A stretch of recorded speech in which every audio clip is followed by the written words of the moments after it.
Pinasinayaan ang Tanawon Geothermal Power Plant sa Sorsogon City. Layo nitong mas mapalawak pa ang paggamit ng geothermal energy sa bansa. Narito ang Agenda Weekend Report ni Joan Manalo. The Philippines is now one step ahead in the shift to renewable energy dahil formal nang isinagawa ang inauguration ng Tanawon Geothermal Power Plant dito sa Sorsogon City. Nasa loob ito ng Bacman Geothermal Facility at tinatayang may net annual generation ng 159,000 megawatt-hours. Pinangunahan ng Lopez-led Energy Development Corporation ang inauguration bilang namamahala ng planta. Ayon kay EDC President and Chief Operating Officer Jerome Cainglet, isang milestone hindi lang para sa kanila kung hindi sa buong bansa ang inauguration ng planta. Alam nyo, geothermal project development is not easy. No? It takes a long and risky process to develop and implement a geothermal project. For us, it isn't just about discovery. It's about stewardship.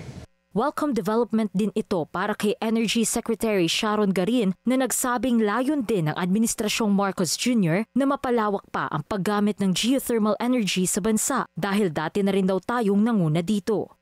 Ang timeline po is we have to make sure na bago matapos ang presidente, lahat na kailangan na gagawin para bumalik tayo sa number 1 nandun. Pero kasabay daw nito ang pag-acknowledge ng mga problemang kinakaharap ngayon kaugnay sa geothermal energy shift. Isa po ito, napakamahal pong project to. So yung risk po ng proyekto, minsan di ba, hindi naman yan pagtusok mo, sigurado na may lalabas eh. So tusok sila ng tusok hanggang may makita. So we are trying to study kung paano mabawasan yung risk nila. Kung pwede sana 50% nun mabawasan ang de-risking niya. Tapos kailangan po i-push namin din kung saan nila mabibenta yung power nila.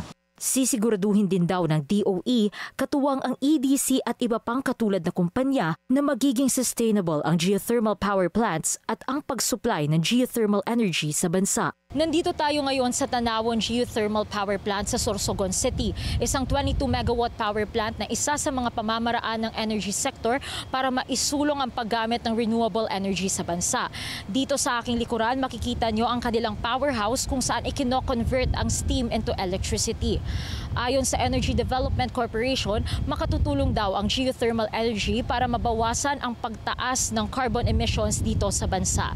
Nasa approximately 38,812 tons of carbon dioxide daw ang mababawas sa carbon emissions sa tulong ng Tanawon Geothermal Power Plant. 100% clean and renewable energy rin daw ang nage-generate ng planta dahil sinusunod nila ang zero discharge policy. Lahat ng geothermal fluid na kinuha namin sa resource, binabalik din namin sa resource. So we're injecting them back and wala kaming dinidestroy sa environment. 27 years bago tuluyang natapos ang proyektong ito ng EDC na nagsimula ng mag-supply ng kuryente sa NGCP Pebrero ngayong taon. Kaya ang panawagan din nila, sapat na suporta mula sa gobyerno. Kaakibat ang mga polisiyang maaari pang makatulong sa paglaganap ng geothermal energy sa bansa. Para sa Agenda Weekend, Joan Manalo, Billionario News Channel.